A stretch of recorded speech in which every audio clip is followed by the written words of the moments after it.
सभी सदस्य अपने अपने इष्ट देव का ध्यान करें। माता गायत्री के मंत्रों का एक बार उच्चारण अवश्य कर ले। साथ ही अपने प्रेरणा के स्रोत एवं अपने गुरुजनों को अंतर मन से अभिवादन कर ले। हम लोगों के द्वारा प्रतिदिन कुंडली फलादेश पर आधारित कक्षा आयोजित की जाती है। आज की कक्षा में हम लोग फल दीपिका पुस्तक के योगा अध्याय से अध्ययन करना शुरू करेंगे, जो छठा अध्याय है। छठे अध्याय में सबसे पहले पंच महापुरुष योग के बारे में बतलाया गया है। पुस्तक में यह लिखा गया है कि रुचक भद्रक हंसक मालवा ससस्का इति पंच च कीर्तिता स्वभवनो उच्च गतेषु चतुष्टये क्षितिसुतादिषु तान क्रमशो बदेत। यह पुस्तक में है। बस एक श्लोक में ही पूरे पांचों महापुरुष योग का, पंच महापुरुष योग का विश्लेषण कर दिया गया है कि यह योग बनते हैं और किस योग से क्या फल मिलता है, उसके बारे में भी पुस्तक में बतलाया गया है। उससे भी पहले यहाँ पर दो प्रश्न दिए गए हैं। जैसा कि आप लोग व्हाइट बोर्ड पर देख रहे हैं कि केंद्र त्रिकोण राजयोग की तुलना छठे, आठवें, 12वें भाव के नीच के स्वामियों के द्वारा बनाए गए राजयोग से करें।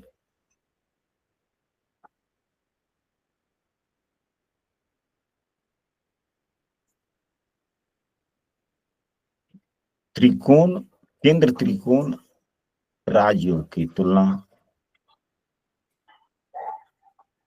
छठे, आठवें, 12वें भाव के नीच के स्वामियों द्वारा बनाए गए राजयोग से करें। दूसरा, योग विघ्न किस घर से देखे जाते हैं और उस घर में किन ग्रहों की स्थिति इन विघ्नों को, बाधाओं को दूर करने में मदद कर सकता है। जब हमने कल समूह में इन बातों को शेयर किया था तो आप लोगों में से किसी ने इस बात पर चर्चा नहीं किया। अब हम यहाँ पर इसको हम अपनी बात रखते हैं कि इसका क्या प्रयोजन हो सकता है। तो सबसे पहले आप लोग यह देखें कि दोनों ही प्रश्न कोई जटिल नहीं है, बहुत हल्का ही है। मेरा सा छोटा करते हैं इसको।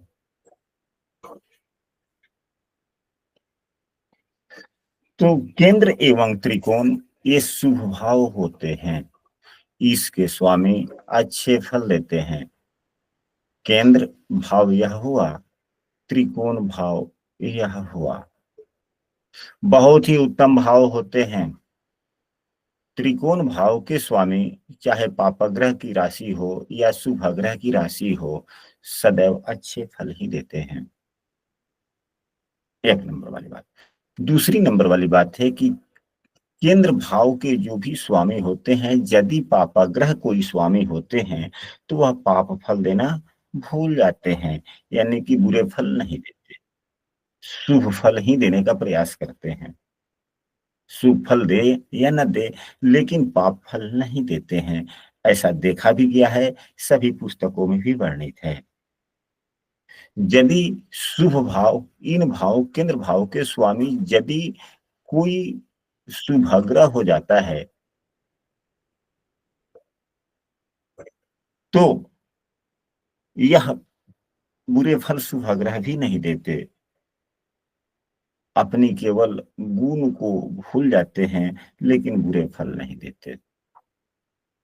इससे स्पष्ट होता है कि केंद्र एवं त्रिकोण भाव के स्वामियों से बनने वाले योग अच्छे फल देते हैं। दूसरी नंबर वाली बात, छठे, आठवें, 12वें भाव के स्वामी के बुरे फल देते हैं। और यहाँ पर कहा जा रहा है कि नीच के स्वामियों के द्वारा बनाए गए अब इस एक तो इस भाव के स्वामी बुरे फल के देते हैं, दूसरे अगर यह नीच के हो जाए तो नीच के ग्रह और बुरे फल देते हैं।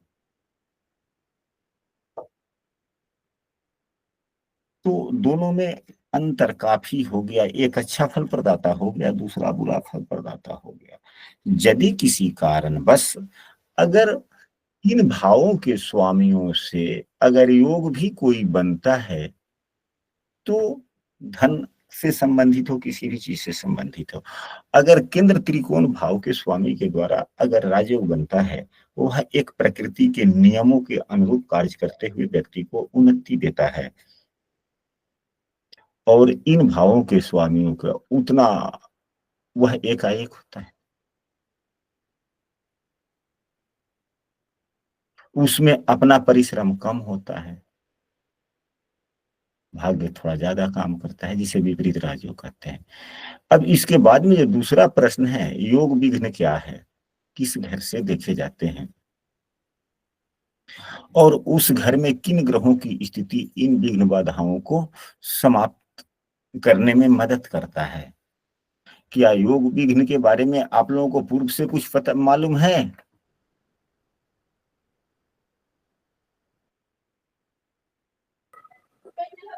योग नहीं विघ्न, गुरुजी। योग विघ्न क्या नहीं है? गुरु नहीं गुरुजी, नहीं मालूम। नहीं। तो देखिए, विघ्न मतलब क्या होता है? बाधा। बाधा। हो तो गया, आप सबों को आता तो है। अब आप लोग ये ना कहें कि यह मुझे नहीं आता, आता है आप गुरुदेव। सभी किसी को आता है। अब शब्दों की समझ अगर हमें ना हो तो फिर क्या कहें, तो हमें शब्दों को समझना चाहिए। अगर आप कोई काम पर कर रहे हैं, योग विघ्न, ठीक है, आपने पढ़ा, योग विघ्न जो प्रश्न पत्र पर लिखा गया है,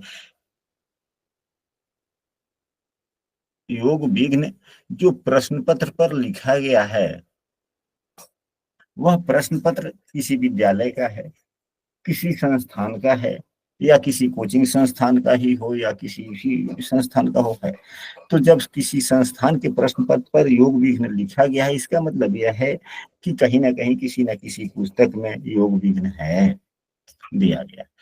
तो जब हम योग का मतलब क्या होता है, सकारात्मक कार्यों की रास्ता मिल जाना।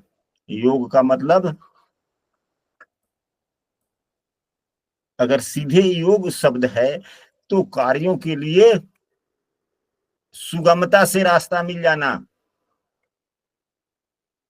कार्यों के लिए सुगमता से सीढ़ी मिल जाना, रास्ता मिल जाना। ऐसे कह सकते हैं कि नहीं कह सकते हैं इसे? कह सकते हैं गुरुदेव। कुछ कक्षाएं ऐसी होती है जो चर्चात्मक ही हो सकती है, अन्य प्रकार से नहीं। यहाँ पे कक्षा में काफी गुरुजी सदस्य। गुरुजी कुछ योग तो बुरे भी होते हैं ना। हाँ, तो योग का मतलब हमने तो यहाँ पर सीधे लिखा है कार्यों के लिए सुगमता से रास्ता, तो अगर बुरे होते हैं तो बुरे कार्यों के लिए रास्ता खुलता चला जाएगा। जी जी। तो इसका मतलब जोड़ होता है, जोड़ मैं अच्छाई का भी जोड़ और बुराई का भी जोड़। जी। तो यानी कि सुयोग होगा तो अच्छे कार्यों के लिए सुगमता से रास्ता मिल जाना, अगर कुयोग हो गया तो बुरे कार्यों के लिए सुगमता से रास्ता मिल जाना ना, या कह सकते हैं कि नहीं कह सकते हैं? जी जी। अब तो बात योग का परिभाषा हम लोग समझ लिए। जी गुरुदेव।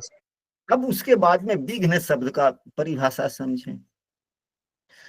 तो किसी भी, अब यहीं पे देखा जाए, पुनः हम करते हैं, अगर रास्ता तो बन गया सुगमता से, अब इस रास्ता में कोई बाधा हो जाए, रुकावट हो जाए, तो किस क्या कहेंगे?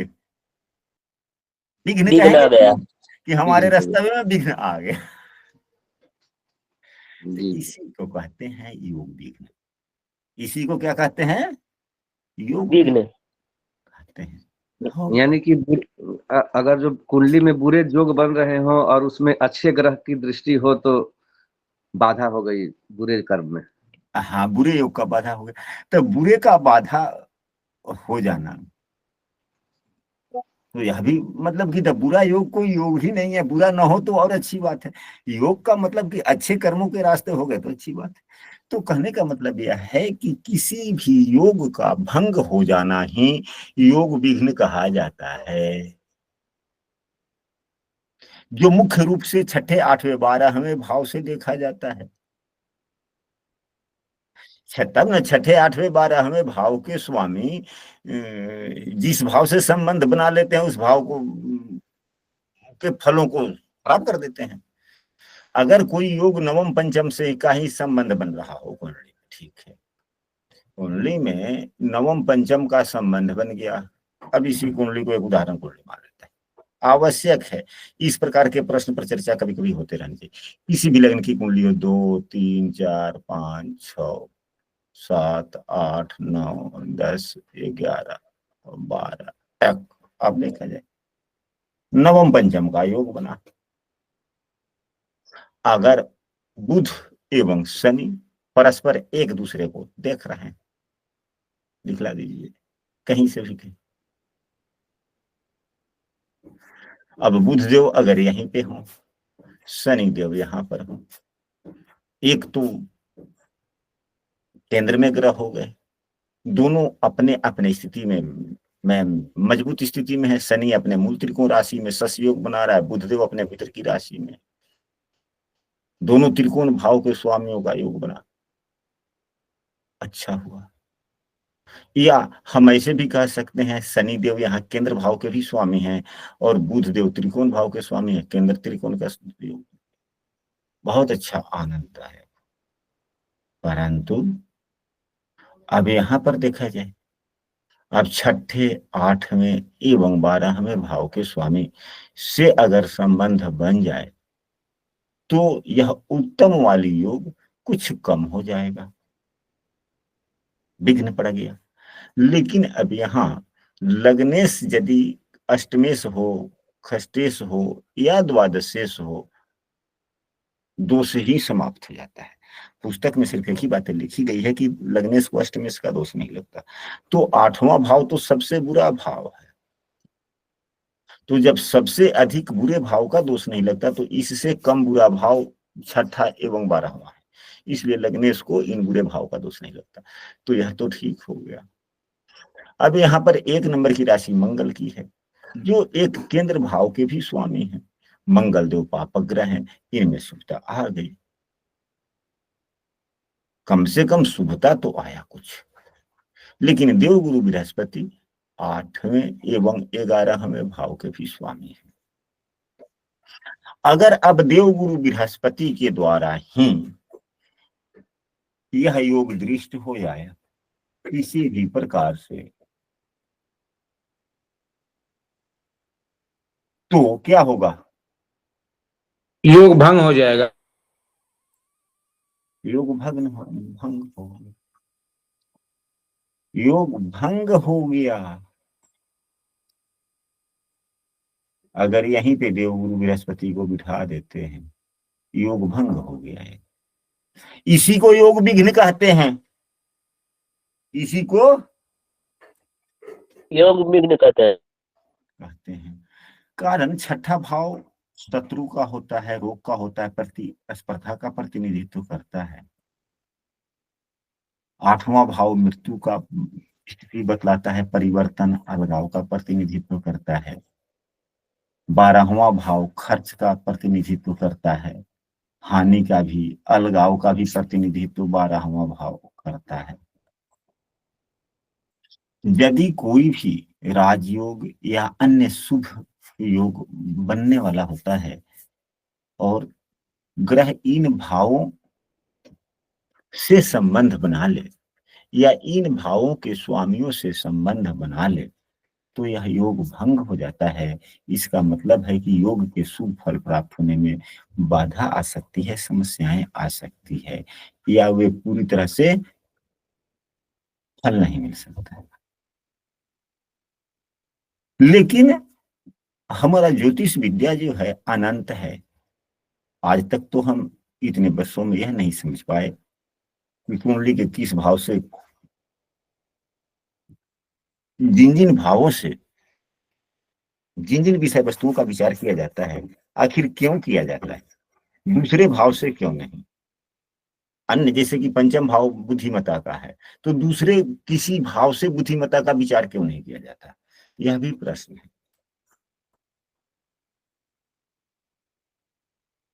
तो हर सूत्रों का परिहार होता है। अभी योग विघ्न योग तो यहां बन गया, लेकिन इसके भी अपवाद है।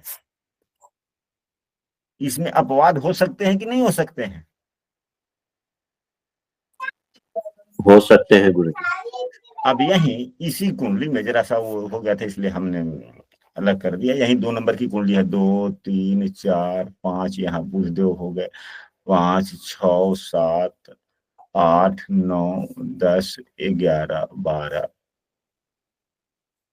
1। अब यहाँ पे शनि देव है।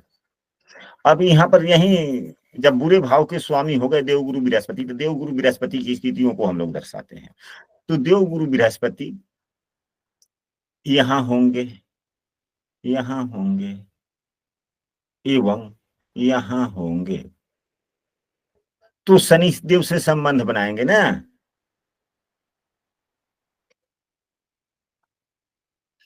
अगर यही देवगुरु बृहस्पति यहाँ होंगे,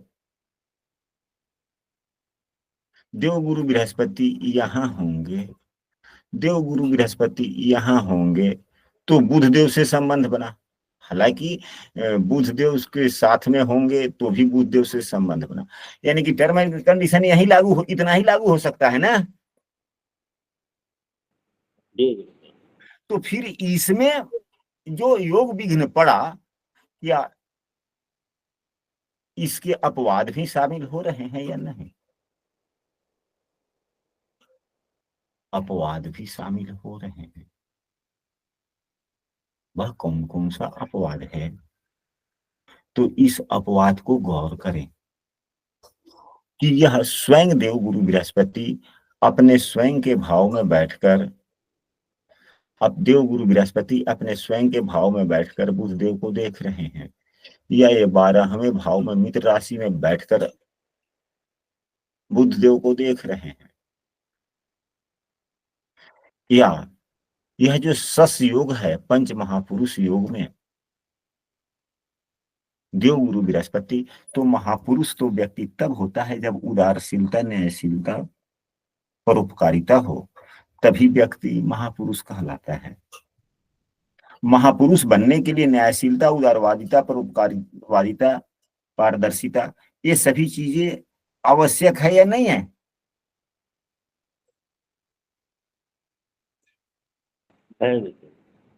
तो फिर यह जो है, तो यह सभी चीज न्यायशीलता, पारदर्शिता, ये सब, ये तो गुरुदेव का भी कुछ ना कुछ इस पर अधिकार बनता है। तो यह सस योग बना रहे ग्रह के साथ में,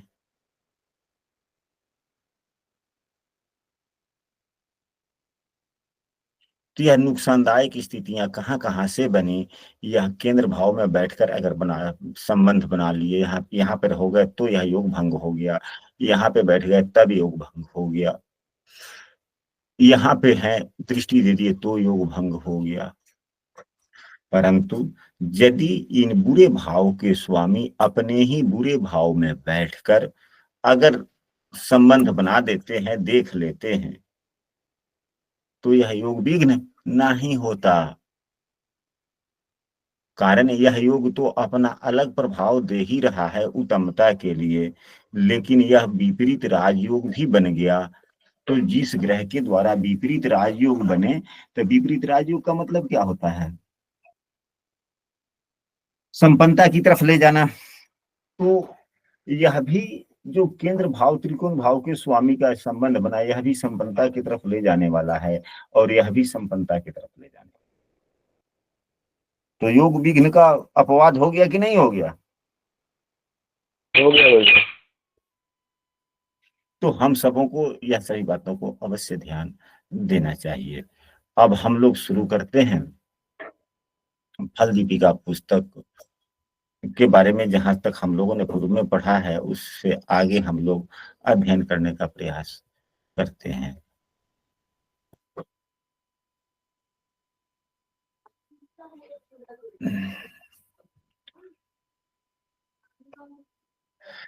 तो यहाँ पर देखा जाए कि पंच महापुरुष योग,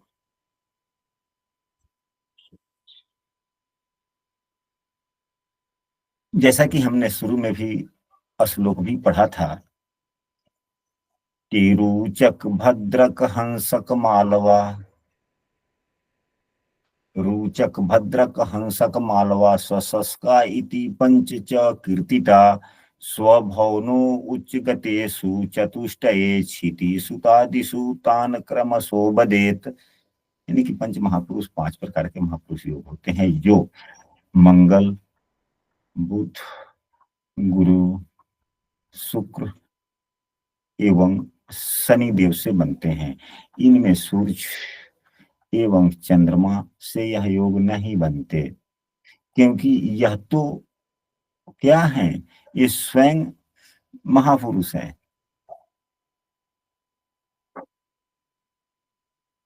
ये दोनों राजा ही हैं। तो राजा कभी महापुरुष बन सकता है क्या? वे तो पहले से ही ऑलरेडी महापुरुष होते हैं ना। जी, जिसके पास में राजा की उपाधि है वह स्वयं महापुरुष है। तो अन्य ग्रह तो महापुरुष हो ही नहीं सकते। ये महापुरुष बनाने में सहयोग प्रदान कर सकते हैं। जो महापुरुष नहीं हो सकते वे महापुरुष बनाने में सहयोग प्रदान करेंगे ना।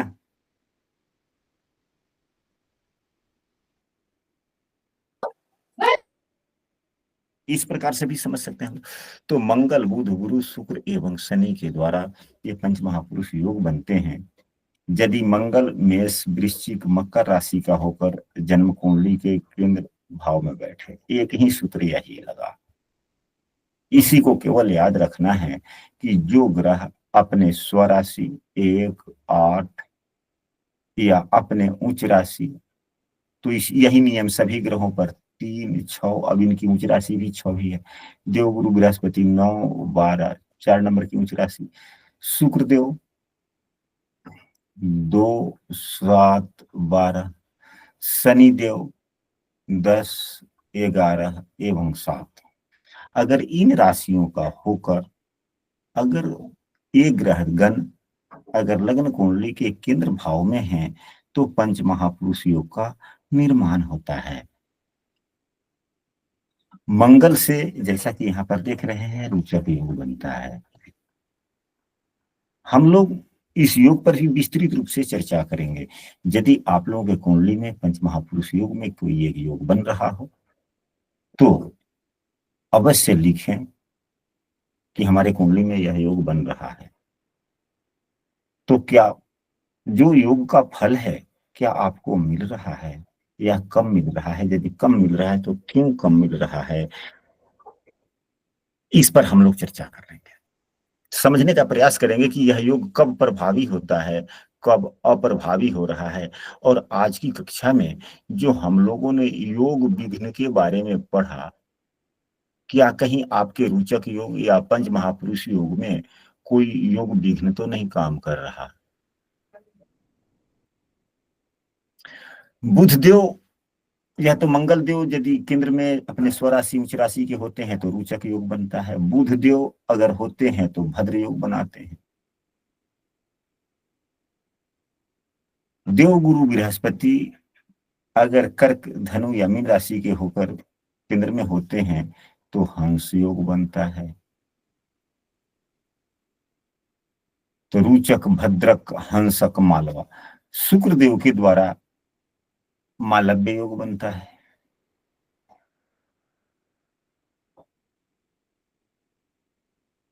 शनि देव के द्वारा सस योग बनता है।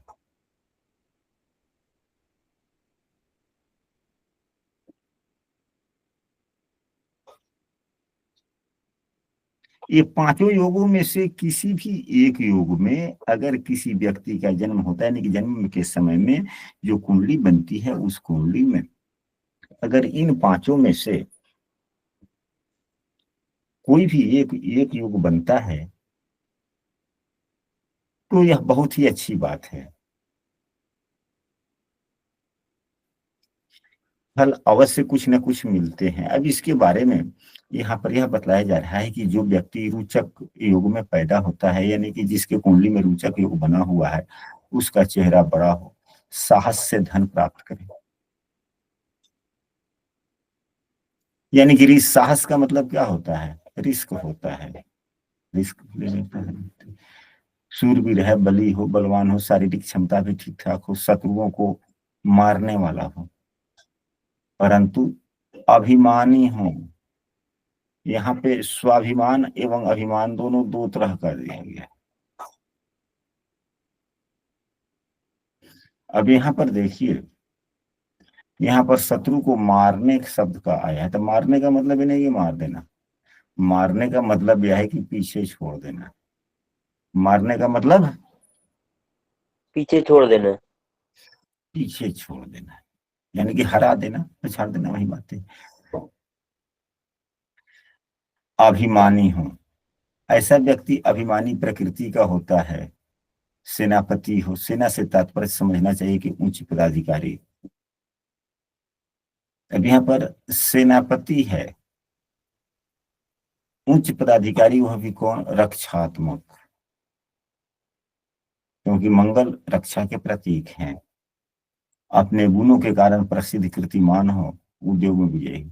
जो व्यक्ति भद्र योग में पैदा होता है, कुशाग्र बुद्धि का हो, शरीर, वस्त्र, रहन सहन अच्छा हो, स्वस्थ हो, स्वच्छ हो, विद्वान जिसकी प्रशंसा करे, स्वभाव में, भाषण देने में चतुर हो, ऐसा व्यक्ति अत्यंत वैभवशाली होता है, राजा, उच्च पदाधिकारी। लेकिन भद्र योग क्या हुआ? अब यहाँ पे राजा और उच्च पदासीन, तो यह बुध देव वाणी के कारक हैं। ऐसा पदाधिकारी जहाँ पे वाणी का बड़ा महत्व हो, जहाँ वाणी का बहुत महत्व हो। जज नहीं, जज तो न्याय के देवता हो गए, वहां पे न्यायशीलता देखी जाएगी।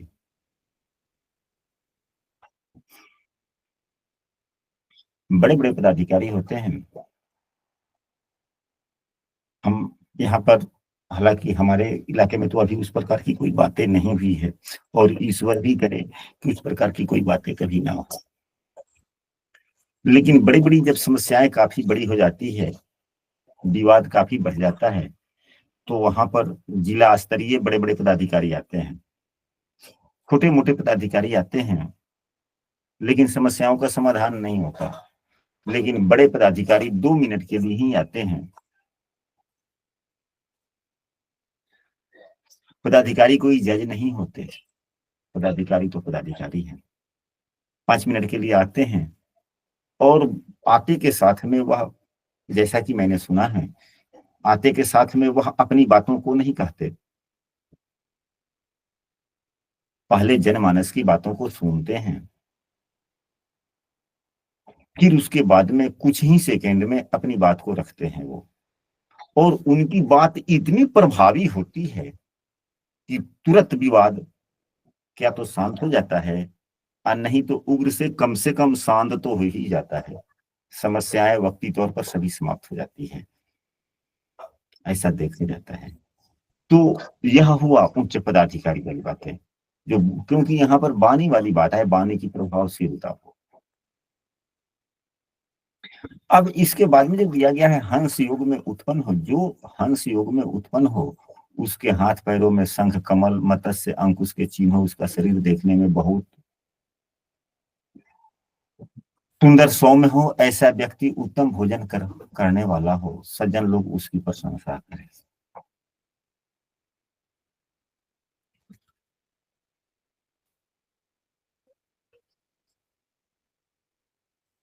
यानी कि यह देव गुरु बृहस्पति से संबंधित बनने वाला राजयोग है। यह सभी पंच महापुरुष योग में यह सबसे उत्तम योग होता है।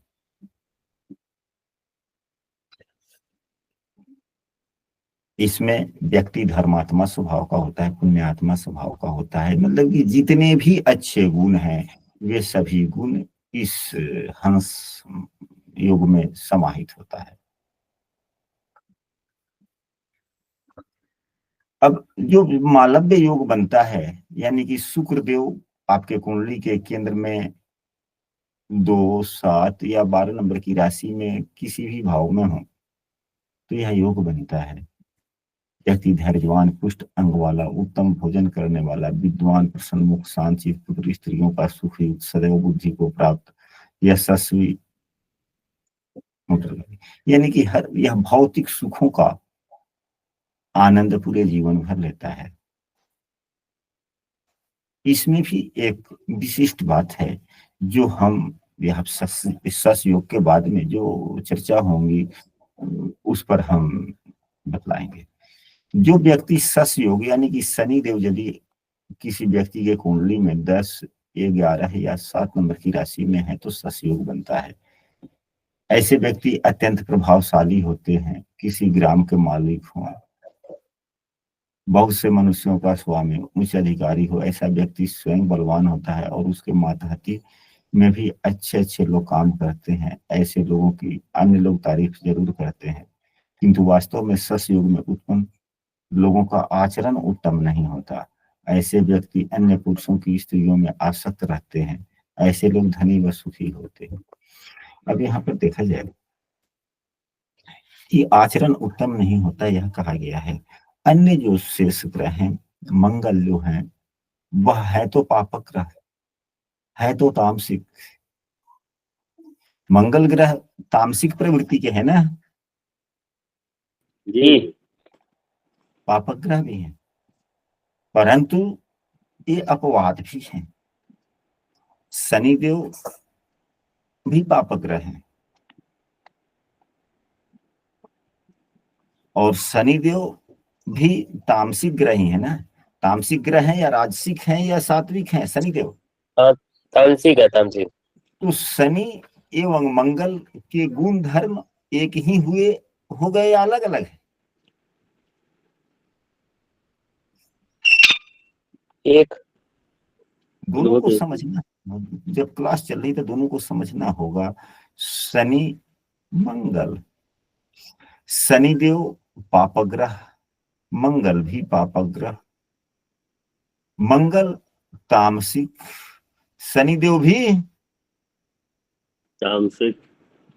तामसिक, परंतु दोनों में काफी का अंतर है, हद से ज्यादा अंतर है। तो मंगल देव अगर कुंडली में अच्छी स्थिति में है, ठीक ठाक है, अगर किसी व्यक्ति के कुंडली में भले ही वह पराक्रम भाव के स्वामी ना हो, वाणी भाव के स्वामी ना हो, किसी बुद्धिमता भाव के स्वामी ना हो, यानी मंगल को पराक्रम से जोड़कर ज्यादा देखा जाता है। मंगल को पराक्रम से ज्यादा जोड़कर देखा जाता है कि नहीं?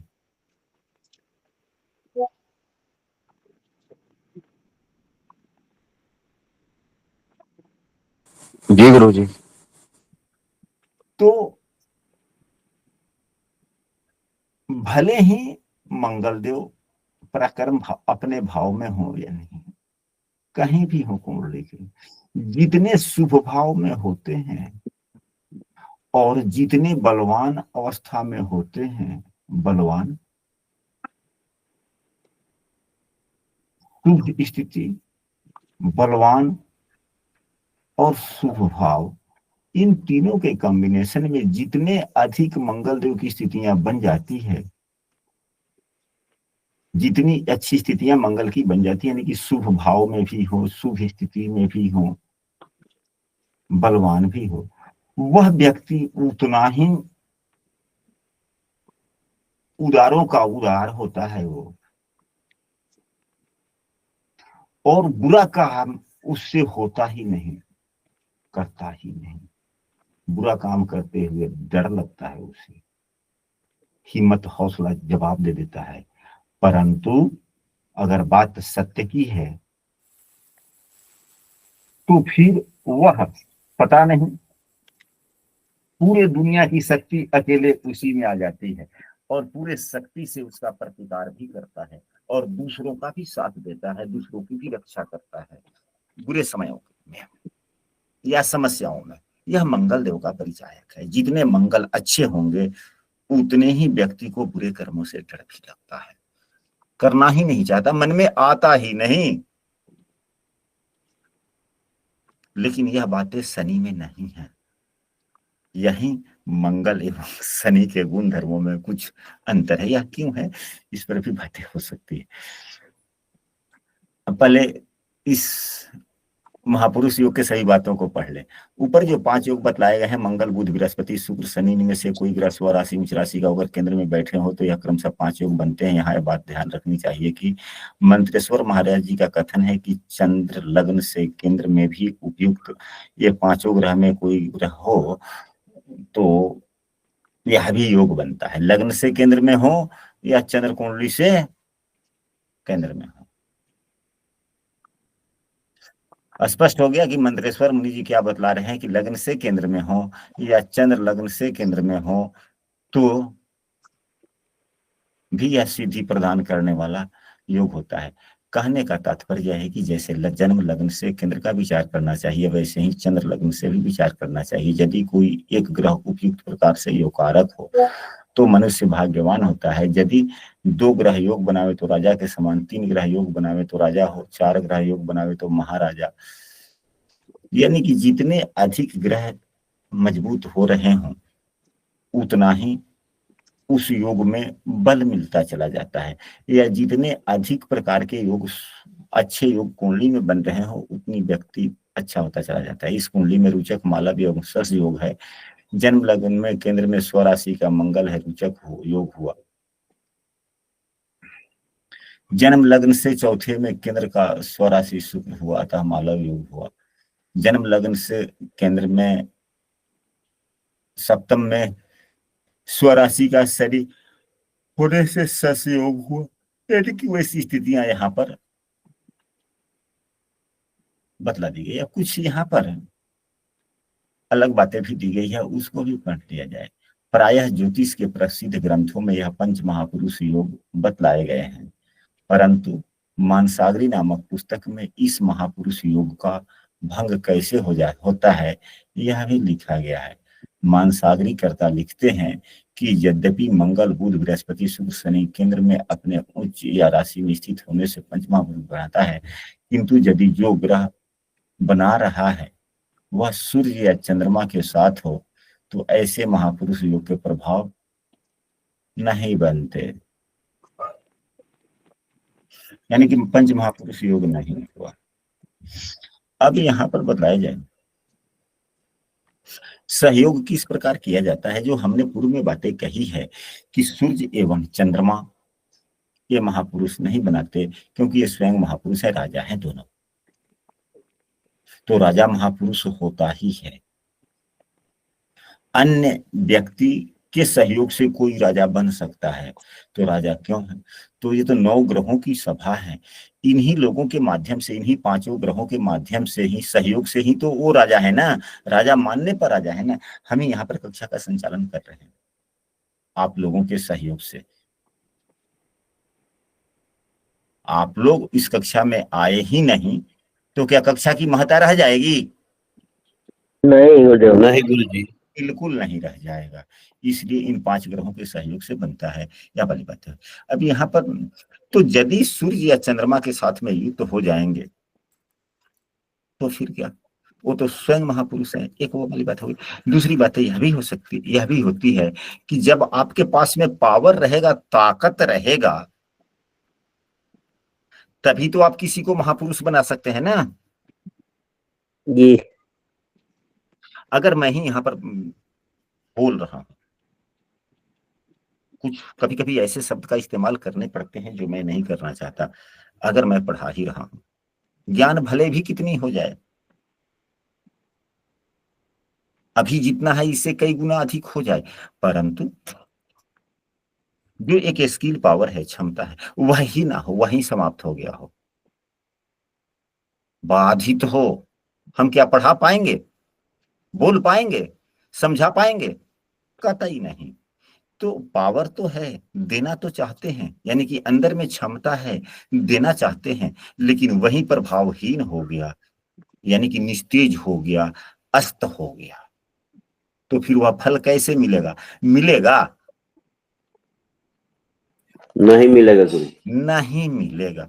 तो पुस्तकें अलग अलग होती है, हर पुस्तकों में बातें वही होती है, भाव हम सबों को समझना है कि, और हम चाहेंगे कि आप लोग समूह में कुछ लिखें जिस पर विषय वस्तु पर आधारित प्रश्न। जब समूह में लिखे गए विषय वस्तुओं पर आधारित प्रश्न होते हैं, चर्चा होती है, तो बड़ी आनंददायक होता है। जैसे कि आज योग विघ्न के बारे में हम लोगों ने पढ़ा, शब्दों को समझना चाहिए। आशा करते हैं कि आज की पूरी विषय वस्तु आप लोगों को समझ में आया होगा। यदि